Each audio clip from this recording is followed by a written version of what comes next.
music you play has got a real strong funk always, you know, from the first album to the album you guys are promoting now. So talk to me a little bit about how you guys kind of got into those sounds and some of the early influences on your band.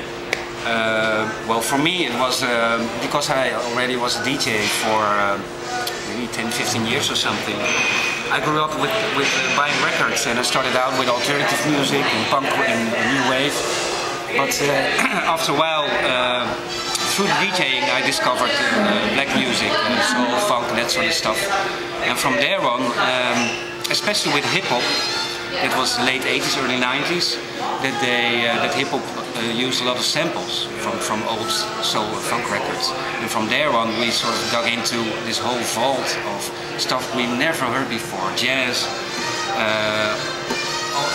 It was like sort of a new world opening up. I think that's the way most people get into the old stuff, just through samples. I mean, people nagging about oh, sampling music is not good, blah blah blah. That's just bullshit. I mean, it paved a way for a lot of producers. You know what I mean? Like, okay, there's more. I mean, a whole lot of people wouldn't listen to jazz and funk without this hip hop. Exactly. Yeah.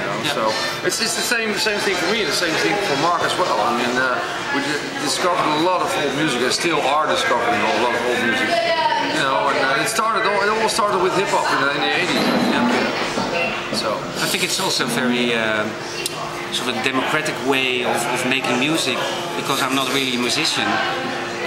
For me, the DJ stuff I always did, all the records I collected, and the music you pick up on, sort of helps you think about arrangements, about sounds, stuff that maybe a musician is better in at first, but you have a different perspective, which helps, I think, us as well. So we don't look only as musicians to things, but also as producers, as DJs, as people who listen to a lot of stuff ourselves as well. No, the thing is, he's a DJ, I'm a musician, and the combination works very well. Because as a musician, you always tend to put too much in a song, like solos and stuff, and the DJ wants to do everything really stripped, you know what I mean? Like beat, bass, so, you know, for the floor, you know, for the dance floor, it has to be really, you know, empty. And I think that combination is what you know, help to make our sound.